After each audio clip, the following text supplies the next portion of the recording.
তবে ছেলে মেয়েকে সমান হারে দিতে হবে, কম বেশি করা চলবে না। আর বাদাল মত যদি হয়, আমি আয়াতটা পাঠ করেছি, আল্লাহ বলছেন ইউসিকুমুল্লাহু ফি আওলাদিকুম লিযাকারি মিসলি হাযিল উনসাইন। আল্লাহ তোমাদের আদেশ করছে যে তোমরা তোমাদের আওলাদকে, তোমাদের সন্তান সন্ততিকে তোমরা এমনভাবে বন্টন করে দাও যে ছেলে মেয়ের ডবল পাবে। কথাটা আবার বুঝেন, ছেলে মেয়ের ডবল পাবে। এরই নাম হলো লিযাকারি মিসলি হাযিল উনসাইন। আসুন এবার আপনার সামনে আমি আলোচনা করি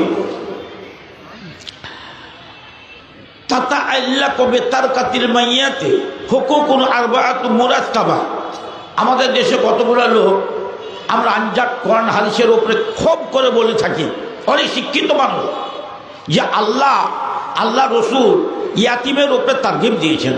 আল্লাহ নবী বলছেন আনা ওয়া কাফিলুল ইয়াতিম ফিল জান্নাতে হাকাজা, আমি এবং ইয়াতিমের যে পরওয়ারিশ করবে, লালন পালন করবে, ঠিক এই আঙ্গুলটার মতো আমার পাশাপাশি থাকবে। তবে যদি বাপের আগে বেটা মরে যায়, কথাটা বুঝে, বাপের আগে বেটা মরে যায়, তবে ওই বেটার ছেলেপিলা মজরু মিরাজ কেন হয়? এটা নিয়ে অনেক আমাদের মাথা সুরসুর করে এবং অনেকে অনেক রকম মন্তব্য করি শরীয়তের উপরে। কিন্তু এখানে যারা শিক্ষিত মানুষ বসে আছেন, কোরআন খুলে দেখুন, সূরা নেশার মধ্যে আছে, এটা সম্পূর্ণ ভুল। এই যে মজরু মিরাজ শব্দটা আমরা ব্যবহার করছি, এটা সম্পূর্ণ ভুল। আসলে কথাটা মাহরুমে মিরাজ, এবং মাহরুমে মিরাজটাও ভুল। তবে কি হবে? তবে আপনাকে বলছি আমি, তাতাআল্লাকু বিতারকাতিল মাইয়াত হুকুকুন আরবাতুন মুরাত্তাবাতুন। একটা কোটিপতি লোক বা একটা লাখপতি লোক বা একটা হাজারপতি লোক যখন মারা যাবে, তখন তার সংশ্লিষ্ট থাকবে তার সাথে 4টা হক। কয়টা বললাম? 4টা হক। ভালো করে মনে রাখবেন। 1 নম্বর কাফান দাফান। প্রথম নম্বর, আপনার টাকা থেকে, মনে করুন আপনি মাইয়া, আপনার টাকা পয়সা থেকে প্রথম নম্বর আপনার কাফন দাফন করতে হবে। তারপরে দ্বিতীয় নম্বরে, যদি আপনি কারো কাছ থেকে কর্জ নিয়ে থাকেন, যাকে বলে দাইন, যাকে বলে কর্জ, যাকে বলে ঋণ, যেটা বলবেন, উর্দুতে কি বলি আমরা, কাজ। কর্জ যে নিয়েছে, যে কর্জ পরিশোধ করতে হবে।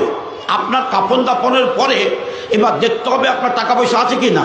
এবার কেউ যদি দাবি করে যে আপনার কাছে টাকা পয়সা কিছু দেনা পাওনা আছে, তবে তার কর্জ পরিশোধ করতে হবে, 2 নম্বর। 3 নম্বর, এবার ওই লোকটাকে দেখব, কোন লোকটাকে, আপনাকে, যে আপনার কি কাউকে ওসিয়ত করেছেন। এবার বলেন তো, আপনি কি কাউকে ওসিয়ত করেছেন? তো কোরআনে বলছে মিন বাদি ওয়াসিয়াতিন আও দাইনিন। আরে তুমি তো বন্টন করবে ছেলে মেয়ের মধ্যে, আমরা 1 নম্বরই বন্টন শুরু করে দিচ্ছি, এটা সম্পূর্ণ ভুল। এখানে বলছে প্রথমে তুমি কি করো, কর্জ পরিশোধ করো। কর্জ পরিশোধ করার পরে তুমি দেখো যে ওই লোকটা, মৃত্যু ব্যক্তি, কিছু ওসিয়ত করেছে কি না। ওসিয়ত কাকে করবে? একটা কথা ভালো করে শেখেন। কতগুলো লোক মোবাইল যুগে ফোন করে আর অস্থির করে ফেলে। আজকে আপনাদের কথাটা গুছিয়ে বলছি, একজন বুঝলে সবাইকে বুঝবে। বলছে মৌলানা সাহেব, বাপের আগে বেটা যদি মরে যায়, অর্থাৎ পোতা কি বাপে ও দাদর সম্পত্তি থেকে মিরাজ পাবে? কথাটা শুনেন, আবার বলছি, পোতা কি দাদর সম্পত্তি থেকে মিরাজ পাবে? চট করে আমরা বলে দিই পাবে বা পাবে না, কিন্তু না, এর উত্তর হলো 2টা। ভালো করে বুঝবেন। দেখবেন যে ওর দাদর আর কোনো বেটা আছে কি না। ওর যদি আর কোনো পুত্র থাকে, তবে সে পতির মাহরুম, সে বঞ্চিতা, 1 ধুল কিছু পাবে না। যদি অন্য বেটা থাকে তবে, কিন্তু যদি অন্য বেটা না থাকে, যদি ওর বাপি একমাত্র বেটা ছিল, তবে সেই পোতা তার সম্পত্তি পাবে। এবার আসুন, আপনাকে বলছি, আপনারা 2টা ভাই, আপনার 4টা 5টা ছেলে মেয়ে আছে, আপনার আরেকটা ভাইয়ের 4-5টা ছেলে মেয়ে আছে। এবার আপনি মারা গেলেন, আপনার বাপ কিন্তু বেঁচে আছে। এইবার আপনার ছেলে মেয়ে, অর্থাৎ আপনার বাপের পোতাপতি 1 ধুল কিচ্ছু পাবে না, আইনত কিছু পাবে না, কিছুই পাবে না। অতএব শরীয়ত খুলে দেখেন কোরআনে কি বলছে, মিন বাদি ওয়াসিয়াতিন আও দাইনিন। আপনি ওয়াসিয়াত আর দাইন আদায় করার পরে তবে আপনাকে দেখতে হবে আপনি ওয়াসিয়াত করেছেন কিনা। আল্লাহর নবী বলেছেন আসসুলুসু কাসীরুন। আপনি যদি এইভাবে কাউকে ওয়াসিয়াত করেন, তবে 3 ভাগের 1 ভাগ, 1/3 অর্থাৎ 3 ভাগের 1 ভাগ করতে 4 পয়সা যেন কম হয়, 1 ধুল যেন কম হয়, 2 টাকা যেন কম হয়, কিন্তু বেশি যেন না হয়। এইরকম করে 3 ভাগের 1 ভাগ ওয়াসিয়াত করতে পারেন। অতএব আপনি যদি জানেন আমি মা, আমার আগে আমার ছেলে মেয়ে মারা গেল, আমি বাপ, আমার আগে আমার ছেলে মেয়ে মারা গেল, আপনার উচিত আছে যে 3 ভাগের 1 ভাগ বা তার চেয়ে কম যতটুকু সম্ভব আপনাকে ওই পোতাপতিনের নামে ওসিয়ত করে দিতে হবে। ওসিয়ত করার পরে আপনার যে মাল থাকবে সেই মাল বন্টন হবে। কোথায় এই মজু বিলাস করেছে? আপনি নিজের ডানে বাঁয়ে দেখবেন না, কোরআন খুলে দেখবেন না, শরীয়ত জানবেন না, উপরাপ্ত কথা শুনবে বলবেন ইসলাম মাহরুমে মিরাজ করেছে, মজনু মিরাজ করেছে। কোথায় মজনু মিরাজ করেছে? আপনি অস্বীকার করতে শিখেন, আপনি দিতে শিখেন। আচ্ছা আসুন এবার আপনাকে বলি, এবার কাকে দেবেন আপনি?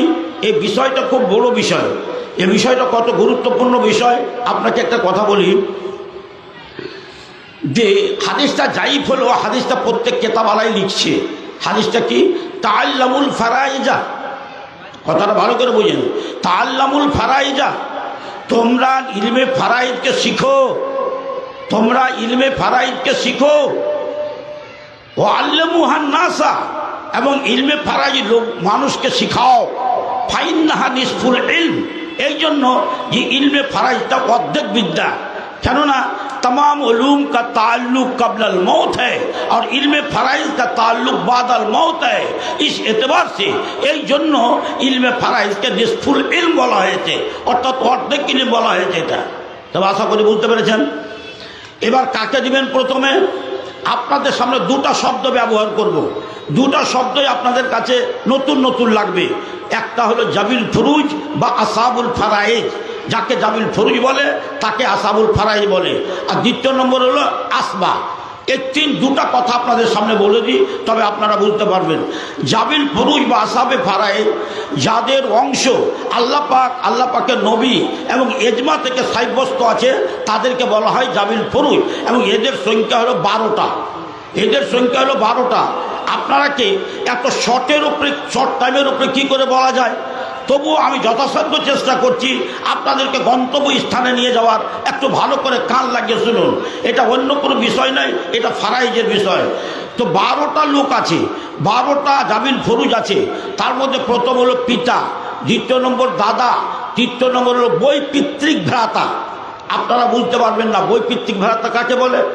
আখিয়াফি যাকে বলে বৈপিত্রিক, তার মানে মা একটা বাপ দুটা। আপনার মার বিয়ে হয়েছে, আপনার বাপের সাথে আপনি জন্মগ্রহণ করেছেন, আবার আপনার বাপ আপনার মাকে ছেড়ে দিল, বা আপনার বাপ মরে গেল, তখন আপনার মা অন্য জায়গাতে বিয়ে করলো, এবার একটা সন্তান সন্ততি হলো, ওইটা আপনার হলো বৈপিত্রিক ভ্রাতা। তবে কয়টা বললাম? 12টা। তার মধ্যে 1 নম্বর পিতা, দ্বিতীয় নম্বর দাদা, তৃতীয় নম্বর বৈপিত্রিক ভ্রাতা, চতুর্থ নম্বর স্বামী। এই 4টা হলো পুরুষ লোকের মধ্যে জাবিল ফুরুজ বা আসাবে ফারাইজ। এদের অংশ আল্লাহ পাক কোরআনে, আল্লাহ নবী হাদিসে এবং ইজমাই উম্মাত থেকে প্রমাণিত আছে। আশা করি বুঝতে পেরেছেন। এবার মহিলাদের মধ্যে 8টা। কে কে 8টা? 1 নম্বর স্ত্রী, 2 নম্বর কন্যা, 3 নম্বর পুত্রী, 4 নম্বর সহোদরা ভগ্নী, 5 নম্বর বৈমাতৃক ভগ্নী, 6 নম্বর বৈপিত্রিক ভগ্নী, 7 নম্বর মা, 8 নম্বর দাদি ও নানি। তবে কটা হলো? 8টা। এদিকে 8টা আর এদিকে 4টা, মোট কটা হলো? 12টা। এদেরকে বলা হয় জাবিল ফুরুজ, আসাবে ফারাইজ। এবার শুনুন, এদেরকে দেওয়ার পরে আপনারা কারণ অঙ্ক এখানে ব্ল্যাকবোর্ড হলে বেশি ভালো হতো, তো সময় নেই, আমি সেদিকে যাব না। আপনারা একটু লক্ষ্য করলে বুঝতে পারবেন যে এই 12 জনকে আল্লাহ পাকের নবী যেভাবে বন্টন করে দিয়েছেন সেইভাবে আপনাকে বন্টন করে দিলেন। আপনি দেওয়ার পরে দেখছেন আপনি যে মাল দিলেন, কিন্তু মাল বেঁচে গেল, মাল বেঁচে গেল। এবার এই মাল পাবে কে? আসবা। তবে জাবিল ফুরুজ আসবার মধ্যে বুঝলেন তো, জাবিল ফুরুজকে দেওয়ার পরে যে মালটা অবশিষ্ট থাকবে সেই মালটা যারা নিবে বা পাবে তারাকে বলে আসবা। 1 নম্বর। 2 নম্বর, জাবিল ফুরুজ যে 12টার কথা বললাম আমি, একটাও নেই। 12টার মধ্যে একটাও নেই, সব শূন্য। এবার কে পাবে? আসবা পাবে, ওরাকে বলা হয় আসবা। এবার জাবিল ফুরুজ চিনতে পারলেন 12টা। আবার একটু রিভাইজ করে দিই আপনাদেরকে আমি। পুরুষ লোকের মধ্যে 4টা, তার মধ্যে প্রথম হলো পিতা, দ্বিতীয় হলো দাদা, তারপর তৃতীয় হলো বৈপিত্রিক ভ্রাতা, চতুর্থ হলো স্বামী। স্ত্রীদের মধ্যে 8টা, তার মধ্যে প্রথম হলো স্ত্রী, দ্বিতীয় নম্বর কন্যা, তৃতীয় নম্বর পুত্রী, 4 নম্বর সহোদরা ভগ্নী, 5 নম্বর বৈমাতৃক ভগ্নী, 6 নম্বর বৈপিত্রিক ভগ্নী, 7 নম্বর মা, 8 নম্বর দাদি ও নানি। এটা হলো জাবিল ফরুজ বা আসাবে ফারাই। এবার আসেন, আসাবা কাকে বলে? আপনি চট করে বলবেন আসাবা কাকে বলে। আসাবা ছেলেরা এগুলোকে নকল করে করে আর বই ফেড়ে ফেড়ে পরীক্ষাতে লিখতে লিখতে কাটতে যায়। এটা পরীক্ষাতে আসবেই। আমি যে কথাটা বলছি প্রত্যেক বছর কোশ্চেনকে দেখেন, আপনি হাই মাদ্রাসাতে দেখেন আর আপনি সিনিয়র মাদ্রাসাতে দেখেন, এ প্রশ্নটা আছে। কিন্তু খুঁজে খুঁজে ছেলেরা বাস কত যে এই একটু কান দিয়ে যদি শুনে একটু মেহনত করে, আমার মাওলানা সাহেবরা যে কথাগুলো বলে গেলেন তা আপনি সহজে বুঝতে পারবেন, কিন্তু এরা একটা মোটেই খেয়াল করে না। তো এটা আপনাকে বলছি আমি যে আসবা কাকে বলে। তবে আপনি বুঝলেন জাবিল ফরুজ কাকে বলে, তখন আপনি বলবেন যাদের অংশ কোরআন হাদিস এবং এজমা দ্বারা সাব্যস্ত তারাকে বলে জাবিল ফরুজ বা আসাবে ফারাইদ। এবার আসবা কাকে বলে? জাবিল ফরুজকে আসাবে ফারাইদ এই 12 জনের মধ্যে যারা থাকবে তাদেরকে দেওয়ার পরে যেই মাল অবশিষ্ট থাকবে, কিংবা এই 12 জনের মধ্যে কেউ যদি না থাকে তো যারা এই মাল পাবে তাদেরকে বলা হয় আসবা। এবার আসবা আসুন, আপনাকে আমি দেখাই আসবাকে। আসবা বুঝার আগে আপনাকে আমি একটা ছোট্ট অঙ্ক শেখাচ্ছি, সেটা কি ক খ গ ঘ এই 4টা ধরেন। তো ক যদি থাকে তো খ পাবে না, আর খ যদি থাকে তো গ পাবে না, আর গ যদি থাকে তো ঘ পাবে না। এটা ভালো করে শুনে নেন। তবে আপনার ফারাইজ করতে, মিরাজ বন্টন করতে কোনো কিছু অসুবিধা হবে না। বেলালরা যদি এই বিদ্যাটা জানে তো জমি বন্টন করতে এত খারাপই হয় না, সৎ এবং সহজ রূপে সঠিক রূপে বন্টন হয়ে যায়। কিন্তু এই বিদ্যাটা না থাকতে গেলে তখন আমাদের অসুবিধা হয়।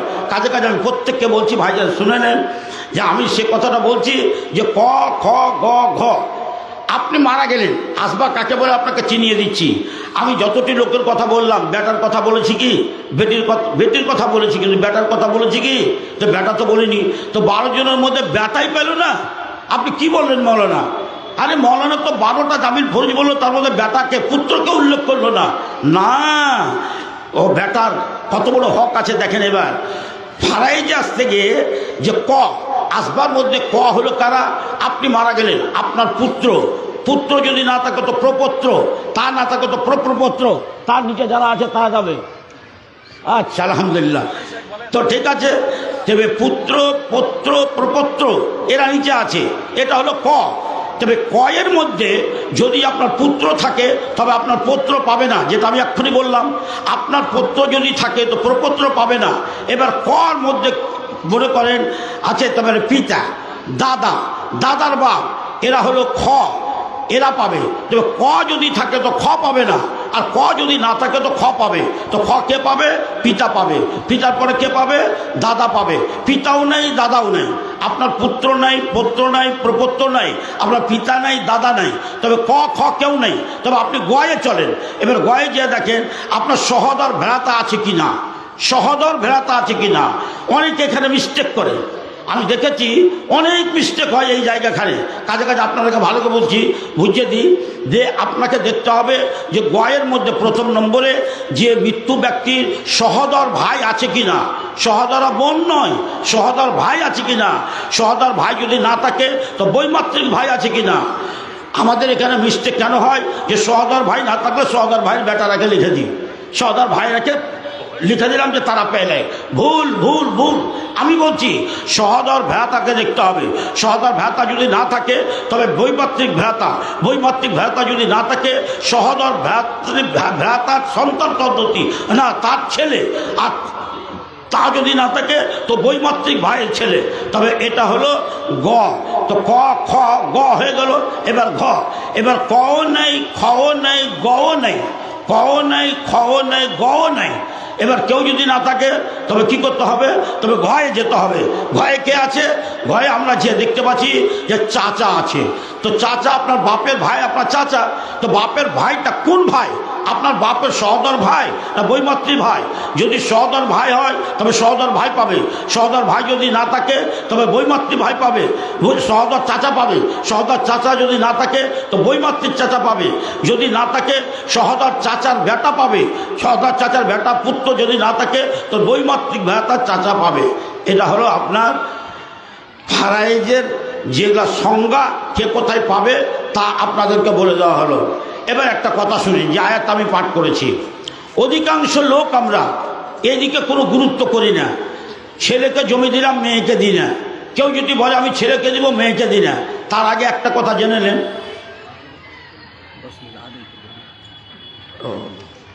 আচ্ছা, একটু বলে নি। তো আমার যেটা কথা সেটা একটু ভালো করে খেয়াল করে শুনবেন। যে কথাটা হচ্ছে যে আপনি বন্টন করবেন, তো এমন করে বন্টন করবেন কোরআন হাদিসে যেভাবে বন্টন করেছে তা। টাকা আপনার, পয়সা আপনার, কিন্তু মুলবি যেরকম করে বলবে সেরকম করে আমি বন্টন করব।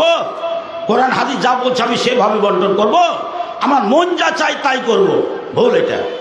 আপনি যদি জাহান্নাম কিনে নিতে চান তো এটা হলো হুকুকুল এবাদ। কিয়ামতের দিন আপনার স্ত্রী, আপনার বেটি, আপনার ফুফু, আপনার যারা ওয়ারিস পেত এরা আসবে আপনাকে দাবি করবে, আল্লাহ এ বেটাকে জমি দিয়েছিল বেটিকে দেয়নি, আমি তার বেটি, আমাকে জমি দেয়নি। রোড পজিশন জমি বেটারাকে দিয়েছিল, মাঠের জমি তাও সম্পূর্ণ দেয়নি। তো কাজে কাজে এরা দাবিদার হয়ে যাবে। আপনার সমস্ত নেকির গাঠরি যা আছে, আপনি নেকির কোটিপতি, কিয়ামতের দিন মালিক থাকবেন, কিন্তু সবকে দিতে দিতে আপনি শূন্য হয়ে শূন্য হাতে আপনি জাহান্নামে যাবেন।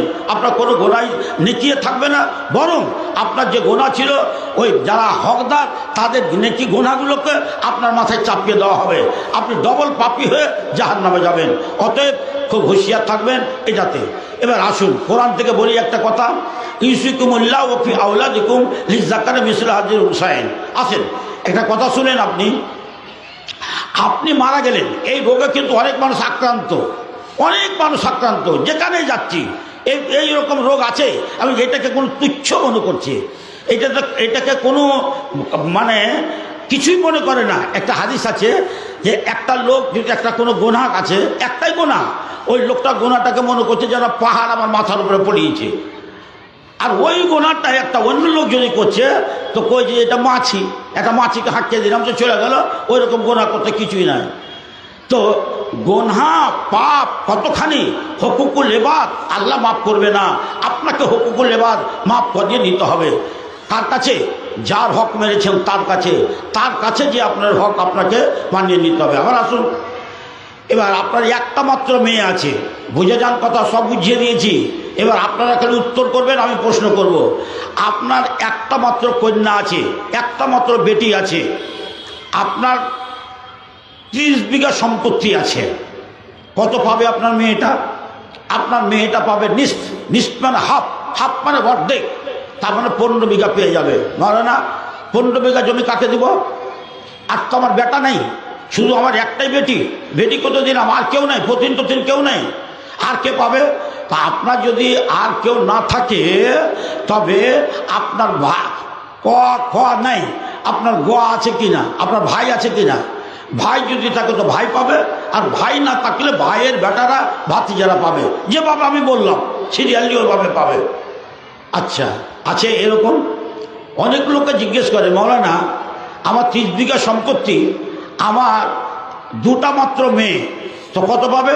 আপনার মেয়েরা পাবে 16 সান। 16 সান মানে 3 ভাগের 2 ভাগ, 1 ভাগ কে পাবে? আপনার ওই ভাই বা ভাতিজারা পাবে। আমার সম্পত্তি আমার ভাই ভাতিজারাকে দিতে যাব আমি? আমার কষ্ট করা সম্পত্তি টোটাল যা বেটির গেলে মানে স্ত্রী করে দিয়ে চলে যাবে। কি হাজি আর কি গাজি আর কি মৌলবি আর কি কত রকমের রিপোর্ট আমার কাছে আসছে, তার কোনো শেষ নেই। একবারে পাইকারি হারে দাঁড়ছে গলা ফুলিয়ে যদি নম্র ভাষায় তার সামনে আলোচনা করতে যাচ্ছি, মৃত্যুশয্যায় সহিত এই অবস্থায় যে বলছি এটা খুব ভুল কাজ করছেন। যে এটা দেখেন আপনার ছেলে নেয়, আপনার সম্পূর্ণ মেয়ে আছে, 3 ভাগে 2 ভাগ পাবে, 1 ভাগ সম্পত্তি আপনার ভাইরা ভাতিজারা পাবে। কোনো কথা নাই, বই রেখে গেল, সব কথা টন করে কথা বলছে। আর যখন এই কথাটা আমার সামনে বলছি, আমি বলতে যাব না, মনে মনে হঠাৎ আমি চিন্তা করলাম যে আল্লাহ যদি আমাকে পাকার করে যে তুমি তো এটা জানছিলে, তো লোকটাকে যে বলনি, তোমাকে তো লোকটা খুব ভালোবাসতো। কারণ এমন লোকের লোক 1 লাখ 2 লাখ নয়, ওর কাছে যেতে গেলে নিয়ে চলে যাও 2 লাখ টাকা 3 লাখ টাকা, এইরকম ধরনের লোক। আর সেই লোকটাকে যদি না বলতে যাই তো আল্লাহর কাছে কি জবাব দিব? কাজে আমি গেলাম, এইরকম ব্যাপার। আপনার এটা ভুল হচ্ছে। আপনার 10 দোকানা 20 বিঘা 3 মেয়ে পাবে, আর 10 বিঘা আপনার ভাই বা ভাতিজারা পাবে। বুঝলেন কথাটা? যাক, এইবার আপনার একটা বেটি একটা বেটা বা দুটা বেটি দুটা বেটা, তবে আপনার দুধ গোনা 4 আর দুধ গোনা 4 আর 2 6। তবে বুঝতে পারা গেল আপনার বেটি যদি একটা থাকে, আপনার বেটা একটা থাকে, তা আপনার সম্পত্তিটা 3 ভাগ করতে হবে। 3 ভাগ করে 1 ভাগ পাবে আপনার বেটি, 2 ভাগ পাবে আপনার বেটা। এইভাবে আপনার 5টা বেটি থাকে, 2টা বেটা থাকে, তো 5 দুগুণা 10 আর 2 12, 12 ভাগ করে 2 ভাগ করে পাবে বেটা, 1 ভাগ করে বেটি। আর একটা কথা, ছোট্ট কথা আপনাদেরকে বুঝিয়ে বলি। সে কথাটা কি, অনেক লোকে গণ্ডগোল করে এই নিয়ে। এই গতকালকেও কি একটা লোক আমার সাথে এরকম তর্ক শুরু করে দিল। বলছে আশ্চর্য কথা বলছেন আপনি। আমি কি বলছে, মার নামে যদি জমি থাকে বেটিরা ডাবল পাবে, মার নামে যদি জমি থাকে বেটিরা ডবল পাবে, আর বাপের নামে যদি জমি থাকে তো বেটারা ডবল পাবে। আজ পৃথিবীর কোনো কোনায় এই কথাটা নেই, কোনো বইয়েই নেই। আমি 40 বছর থেকে এই বইটা দেখছি, মোতালা করছি দেখছি, কিন্তু কোনো জায়গাতে পাওয়া যায় না। আপনারা কে বললে বাপের নামে থাক আর মার নামে থাক, একই রূপে ছেলেরা পাবে ডবল, মেয়েরা পাবে অর্ধেক। মার নামে থাক আর বাপের নামে থাক। এবার একটা কথা শুনেন, আপনি মারা গেলেন, আপনার স্ত্রী কিন্তু একটাই, আপনার ছেলে মেয়ে আছে, আপনার বেটা বেটি পোতা পতির আছে, নাতি নাতনি নয়। কথাটা ভালো করে বুঝলেন? আপনার নাতি নাতনির কথা চলছে না। আপনার বেটা বেটি পোতা পতিন কেউ যদি থাকে আর আপনার স্ত্রী একাই, তবে 8 ভাগের 1 ভাগ আপনার স্ত্রী পাবে। কিন্তু যদি স্ত্রী 2টা থাকে, ওই 8 ভাগের 1 ভাগই 2জন ভাগ করে নেবে। 3টা থাকে ওই অতটাই পাবে, 4টা থাকে ওই অতটাই পাবে, অর্থাৎ 8 ভাগের 1 ভাগ পাবে। যদি আপনার বেটা বেটি পোতা পতিন থাকে তবে, আর যদি বেটা বেটি পোতা পতিন না থাকে, লাতি নাতনি থাকে, নাতি আছে নাতনি আছে, তাহলে 4 ভাগের 1 ভাগ পাবে। দেখেন মাথা কতখানি গন্ডগোল করছে। দেখেন বেটা বেটি থাকলো সব ঠিক আছে, আরে বেটিকে বিয়ে করা হারাম, নাতনিকে বিয়ে করা হারাম, পতিনকে বিয়ে করা হারাম, নাতনিকে বিয়ে করা হারাম। কিন্তু ফারাইজের এখানে করে এসে আপনার যদি বেটি পতি বেটা বেটি পোতা পতিন থাকে, তবে আপনার স্ত্রী 1-এর 8 পাবে। কিন্তু নাতি নাতনি থাকে বা না থাকে, তবে আপনার স্ত্রী 1-এর 4 পাবে। আশা করি বুঝেছেন। 2 নম্বরে আসেন, আপনার স্ত্রী মারা গেল, আপনার স্ত্রী আপনার জন্ম হোক বা অন্য স্বামীর জন্ম হোক, ওর যদি বা ব্যভিচারেরই হোক না কেন, ওর যদি কোনো সন্তান সন্ততি থাকে, তবে আপনি স্বামী হিসাবে 1-এর 4 ভাগের 1 ভাগ পাবেন, এবং 4 ভাগের 1 ভাগ পাবেন, এবং আপনার অবশিষ্টটা আর ওয়ারে যারা থাকে তারা পাবে, কিন্তু আপনি 4 ভাগের 1 ভাগ পাবেন। কিন্তু আপনি মারা গেলেন, আপনার স্ত্রী মারা গেল, আর বেটা নেই বেটি নেই পোতা নেই পতির নেই, কেউ নেই, তবে আপনি অর্থাৎ 1-এর 2 অর্ধেক পাবেন। আশা করি বুঝতে পেরেছেন। আচ্ছা, এই ইলম ফারাইজ সম্পর্কে কথা বলতে যে একটা কথা বলি। একটা বুখারী শরীফের হাদিস মনে পড়লো। আবু মুসা আশআরী রাদিয়াল্লাহু তাআলা আনহু খুবই নামকরা সাহাবী, বুঝতে পারলেন? 53 জন ইয়ামান থেকে হিজরত করেছিল, তার মধ্যে একটা আবু মুসা আশআরী। এর অপর নাম হলো আব্দুল্লাহ বিন কাইস। ছোট্ট করে কথাটা শুনেন। ওই যুগের লোকেরা আব্দুল্লাহ বিন কাইসের কাছে একটা ফারাইজ করতে এসেছিল। কি ফারাইজটা? একটা বেটি, একটা পতিন আর একটা ভগ্নী, অর্থাৎ সহোদরা ভগ্নী, কে কতটা পাবে। তা ই করলেন, আবু মুসা আশআরী ফায়সালাটা করে দিলেন। একজনকে দিলেন, একজনকে মাহরুম করে দিলেন। বলে দিলেন যে দেখো, আমি তোমাদেরকে ফারাইজটা করে দিলাম, কিন্তু তোমরা আমার ফারাইজটাকে নিয়ে বিশ্বাস করে নিও না, তোমরা আব্দুল্লাহ বিন মাসউদের কাছে যাও। আমি আশা করছি আমি যেভাবে ফতোয়া দিলাম আব্দুল্লাহ বিন মাসউদ ওইভাবেই ফতোয়া দিবে। দয়া করে তোমরা ওখানে যাবে, উনি কি বলবেন আমাকে এসে একটু জানিয়ে দিবে। এরা গেল, আব্দুল্লাহ বিন মাসউদ সব কিছু শুনলেন। সব কিছু শোনার পরে বলছেন, আমি যদি ওই ফায়সালা করি যেভাবে আবু মুসা আশআরী করেছে, তো লাকাত জালালতু ইযান, তবে আমি পথভ্রষ্ট হয়ে যাব। বলছে তবে কে পাবে? বলছে তবে আপনার বেটি পাবে অর্ধেক, পতিন পাবে 1-এর 6, আর অবশিষ্টটা পাবে কে? ভগ্নী। আর ভগ্নীকে কিন্তু আসলে দেয়নি আবু মুসা আশআরী। এবার ফতোয়াটা নিয়ে আব্দুল্লাহ বিন মাসউদ যে কাছ থেকে ওরা চলে এলেন। এবার আবু মুসা আশআরীর কাছে গেলেন। আবু মুসা আশআরী বলে, কি ভাই আব্দুল্লাহ বিন মাসউদ কীভাবে ফতোয়া দিলেন? বলছে আপনার ফতোয়া ভুল, আপনার ফতোয়া ভুল। আজকাল যদি কোনো আলেম একটা ফতোয়া দেয়, আর ওই ফতোয়াটা যদি আমার মন মতো না হয়, তবে আমি কি বলবো জানেন? ওটা বলবি কি জানে? ওই মুলবি কিছুই জানে না, এটাই বলবো আমরা। কিন্তু না, আব্দুল্লাহ আবু মুসা আশআরী রাদিয়াল্লাহু তাআলা কি বলছেন শুনে নাও ভালো করে কথাটা। মা দাম হাদাল হিব্রু ফিকুম লা তাসালুন্নি। হ্যাঁ, আমি এবারে আপনারা আমাকে কেউ জিজ্ঞেস করবেন না যতদিন এই শাক বেঁচে থাকবে। এই শাক বলতে কে? এই আব্দুল্লাহ বিন মাসউদ। যাক, এমনই একজন মহৎ ব্যক্তি আমাদের এখানে উপস্থিত হয়ে আছেন, সুদূর মুর্শিদাবাদ থেকে এসেছেন, যিনি মৌলানা আনোয়ার হক ফাইজি সাহেব। আমরা সবাই লালায়িত হয়ে আছি। আমাকে বলা হয়েছে মাত্র 5 মিনিটের মধ্যে খতম করে দেওয়া। আমার মাথায় একটা দায়িত্ব আছে, ডবল দায়িত্ব। সেটা কি? যে আপনারা আসুন। আপনারাকে আমি বলছি যে এই যে এতক্ষণ ধরে যে জালসা চলছে, বক্তব্য চলছে, এতগুলো মাদ্রাসা দিচ্ছেন, এর পিছনে ক্ষয়ক্ষতি আছে। তা আপনাদের ভিতর থেকে কেউ কি হৃদয় খুলে মন জুড়িয়ে কেউ কি বলবেন যে মৌলানা আমি 1000টা টাকা দিব, কি 500টা টাকা দিব, কি 200টা টাকা দিব? আছেন কেউ? এটা আমাকে খুব অনুরোধ করে বলা হয়েছে বলে আপনাদেরকে আমি বলছি। আছেন কোনো লোক? আচ্ছা, থাকেন যদি বলেন তো দেখি। আমার আদিল সাহেবের একাই মাথার উপরে বোঝ না দিয়ে আপনারা এতক্ষণ থেকে এতগুলো বক্তার কাছ থেকে বক্তৃত্ব শুনলেন। এবার আপনাদেরকে বলছি, এমন কোনো লোক নাই যে আপনারা এই প্রতিষ্ঠানের জন্য, এই মিশনের জন্য, এই সংগ্রামে শরীক হওয়ার জন্য আপনারা 1000টা টাকা বা 500টা টাকা দিবেন, এরকম লোক নাই? মাশাআল্লাহ। দেখেন, একজন ফাজরের নওজোয়ান এই অবস্থায় যারা দাড়িকে কামিয়ে রাখে, মুখে দাড়ি রেখে সুন্দর, প্রথম নম্বরে 500 টাকা এই প্রতিষ্ঠানে দান করেছেন। আল্লাহ তুমি দানকে কবুল করো, দেন, জাযাকুমুল্লাহ। আল্লাহুম্মা সাল্লি আলাইহি, আল্লাহুম্মা বারিক আলাইহি। আরেকজন 500 টাকা, আরেকজন 200 টাকা। এটা তো রাখেন, এটা রাখেন। মাশাআল্লাহ, আল্লাহুম্মা সাল্লি আলাইহি, আল্লাহুম্মা বারিক আলাইহি। জাযাকুমুল্লাহ হাসানাল জাযা ফিদ দুনিয়া ওয়াল আখিরাহ। আছেন এমনই একজন ব্যক্তি আপনাদের সামনে আসবেন, যেমন আবু মুসা আশআরী একটা কি করেছিলেন জানেন? বলেছিলেন মা দামা হাদাল হিব্রু লা তাসুলনি। ওই রকম আমার সাইদ আনোয়ার হক ফাইজি। আমি যে কোনো জায়গাতে যদি কোনো সন্দেহ হয়, ওনার কাছে যতক্ষণ জেনে না নিই ততক্ষণ আমার পিপাসা দূর হয়ে যায়। যা হোক, ওনাকেই এক পরে দেবো, মাত্র কয়েক মিনিটের মধ্যে চলে যাব। একজন 600 টাকা, একজন 10। দেন, তাড়াতাড়ি দেন, কয়েক মিনিটের মধ্যে একবার শেষ করে দেন। আসেন ভাই, দেরি করবেন না আপনারা। মাশাআল্লাহ, ইনি 500 টাকা। আছেন ভাই? আপনারা 1000 টাকা, 500 টাকা। চেয়ারম্যান সাহেবের চাচা 10,000 টাকা।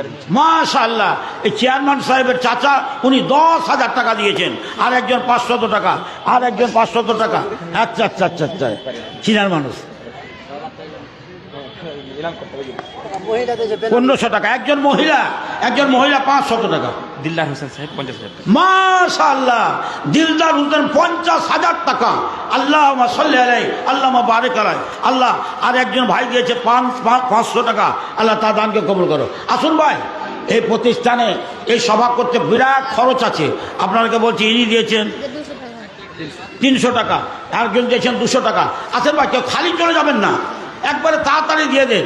আল্লাহুম্মা সাল্লি আলাইহিম, আল্লাহুম্মা বারিক আলাইহিম। আল্লাহ বলেছে তাআওয়ানুল বিররি ওয়াত তাকওয়া ওয়ালা তাআওয়ানু আলাল ইসমি ওয়াল উদওয়ান। তোমরা ভালো কাজে সাহায্য করো, পাপের কাজে সাহায্য করো না। আপনার চোখে চোখে দেখছেন এই কাজটা কি। এই জায়গাতে যদি 500 টাকা দিয়ে যান, আপনার টাকা আগুনে পুড়বে না, আপনার পানিতে ভাসবে না। আপনি দেখবেন এই টাকা আপনার কাজ দিবে জীবনে একদিন। কাজে কাজে উপযুক্ত জায়গায় আপনি 500টা টাকা দিয়ে যান। এটা আপনাদের কাছে অনুরোধ। না থাকলে বাকি লিখে দিতে পারেন। আসেন ভাইজান, আসেন, থেমে গেলেন কেন? আসেন, তাড়াতাড়ি আসেন। আচ্ছা দেখেন, আমি মাত্র কয়েক মিনিটের মধ্যেই নেমে যাব। এই যে ছেলেরা রুমাল নিয়ে গেল, আপনারা কোথায় ছেড়ে গেলা? তোমরা খুব তাড়াতাড়ি হাঁটো বাবু। আর যাদের কাছে যাবে সামনে দূর থেকে দেখতে পাচ্ছেন, ডানে বামে একটু হেঁটে যে আপনাদের সবারই আগে না যেতে গেলেও আপনার চট করে কাপড় ফেলে দেন।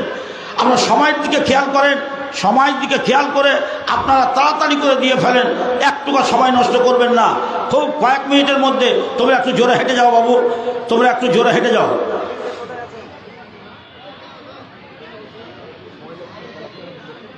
দেন, তাড়াতাড়ি তাড়াতাড়ি হাঁটেন, দেন ভাই, দেন। তাআওয়ানু আলাল বিররি ওয়াত তাকওয়া ওয়ালা তাআওয়ানু আলাল ইসমি ওয়াল উদওয়ান। মাশাআল্লাহ, এই ছেলে আমার 200, 300, 400, 500 ধরে। আল্লাহ যথেষ্ট দান করেছে। আল্লাহ তার দানকে কবুল করো। আসেন ভাই, আসেন, আমার হাতে কিছু দিয়ে যান। এদিকে আমার একটা ভাই বসা ছিল, চলে গেছেন। আছে হ্যাঁ হ্যাঁ লিখে দিয়েছো বাকি আচ্ছা আচ্ছা আচ্ছা আচ্ছা মুর্শিদাবাদ নয় খেলিয়া মুর্শিদাবাদ লিখে দিয়ে বসে থাকে তখন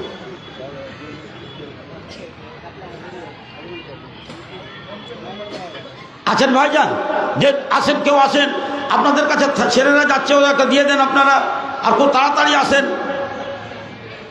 মাশাআল্লাহ মাশাআল্লাহ মাশাআল্লাহ আসেন দেরি করবেন না আরে নগদে না থাকলে এখানে চেয়ার টেবিল আছে আমি খেয়াল করিনি এখানে লিখে দিয়ে যান না আরে লিখে দিয়ে যান 500টা করে টাকা কমসে কম 500টা করে টাকা লিখে দিয়ে যান 1000 2000 5000 7000 আমি চাইনি আপনার ইচ্ছা হলে আপনি দিবেন আপনি সত্যি এই প্রতিষ্ঠানটা এখন নব প্রতিষ্ঠান এর যদি মুখ থাকতো এর যদি চোখ থাকতো আজকে এর কান্না শুনতেন আপনি হাইরে দুনিয়ার মানুষ কোটি কোটি টাকাকে পেশাবের রাস্তায় পায়খানার রাস্তায় বইয়ে দিচ্ছে আর আসল জায়গায় এই প্রতিষ্ঠান টাকা পায় না আজকে কেঁদে আপনাদের পা ধরে ধরে বলতো আমি প্রতিষ্ঠানের পক্ষ থেকে আপনাদেরকে বলছি যে প্রতিষ্ঠানের পক্ষ থেকে আমি কাঁদছি আসুন এই প্রতিষ্ঠানকে কাঁদায়েন না একে একটু সান্ত্বনা দিয়ে যান এই প্রতিষ্ঠানকে 500 খান করে টাকা বা 1000 খান করে টাকা আপনার দিয়ে যান যদি নিজে না দিতে পারেন তো দয়া করে বাকি এখানে করে লিখিয়ে দেন এটাই আপনাদের কাছে অনুরোধ করি